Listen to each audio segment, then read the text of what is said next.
Assalamualaikum warahmatullahi wabarakatuh. Perkenalkan, nama saya Nur Ain. Saya mahasiswa semester 3 jurusan Bahasa dan Sastra Indonesia, Fakultas Sastra dan Budaya, Universitas Negeri Gorontalo. Dalam video ini, saya akan menjelaskan materi terkait menganalisis struktur teks berita. Pengertian teks berita. Teks berita adalah teks yang berisi laporan tentang suatu peristiwa atau kejadian yang faktual yang benar-benar terjadi, aktual, terkini, dan terbaru, dan penting, serta disampaikan kepada masyarakat melalui media massa, baik cetak maupun elektronik, dengan tujuan memberikan informasi secara jelas dan objektif. Unsur-unsur teks berita biasa disingkat dengan kata adik simba. Apa, di mana, mengapa, dan bagaimana. Apa adalah peristiwa yang terjadi, di mana yaitu lokasi kejadian peristiwa, kapan yaitu waktu kejadian peristiwa tersebut, siapa yaitu yang terlibat di dalam peristiwa, mengapa penyebab peristiwa yang terjadi, dan bagaimana proses atau kronologi terjadinya peristiwa secara rinci dan berurutan. Ciri-ciri teks berita adalah sebagai berikut. Yang pertama, ada faktual berisi peristiwa nyata yang benar-benar terjadi. Aktual yaitu memuat kejadian yang masih baru atau sedang terjadi. Yang ketiga yaitu objektif, disampaikan apa adanya, tidak memihak dan tidak berdasarkan opini penulis.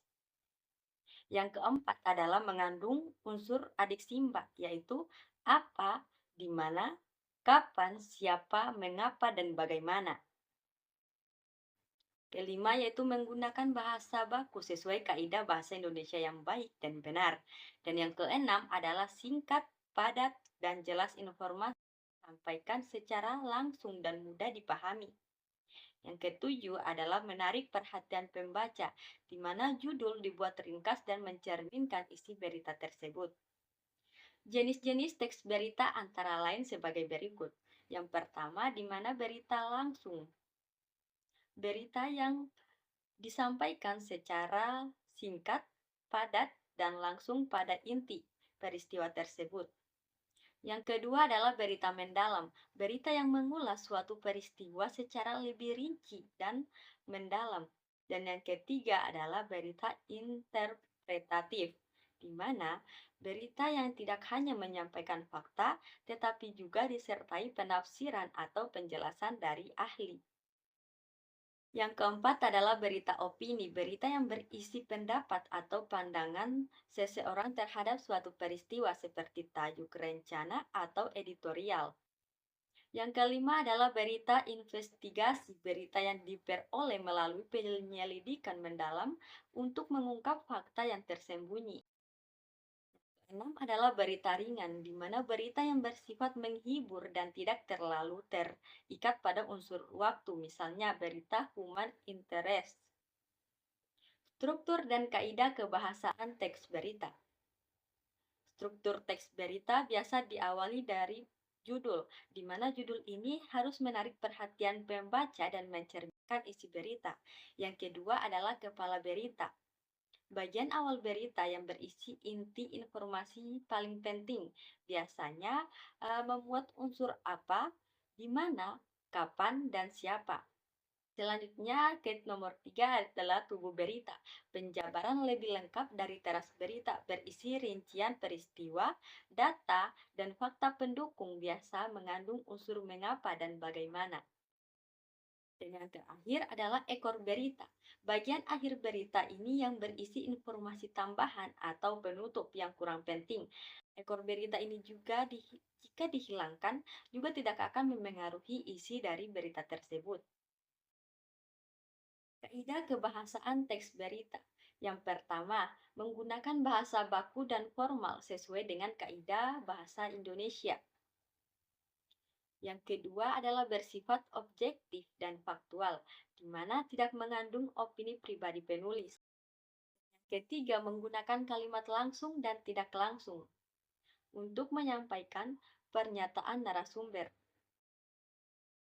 Keempat, banyak menggunakan kata kerja tindakan seperti verba material, misalnya kata terjadi, menyatakan, dan mengevakuasi.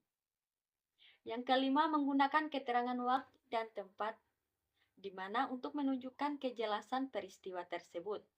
Dan yang keenam adalah menggunakan konjungsi tempora seperti kata kemudian, setelah itu, dan sebelumnya.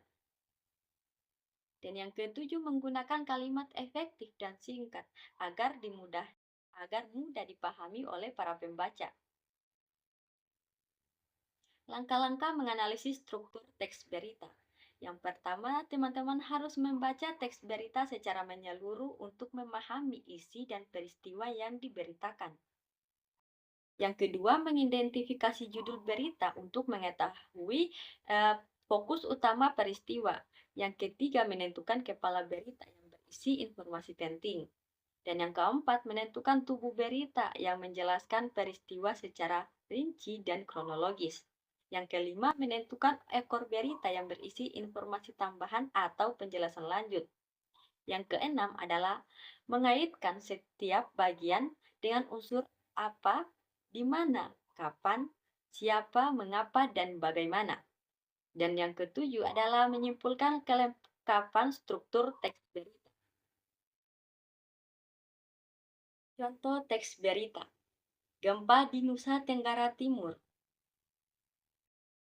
Gempa bumi dengan kekuatan magnitudo 4,5 sudah mengguncangkan Sumba Timur, Nusa Tenggara Timur, NTT. Gempa yang terjadi tidak menimbulkan tsunami.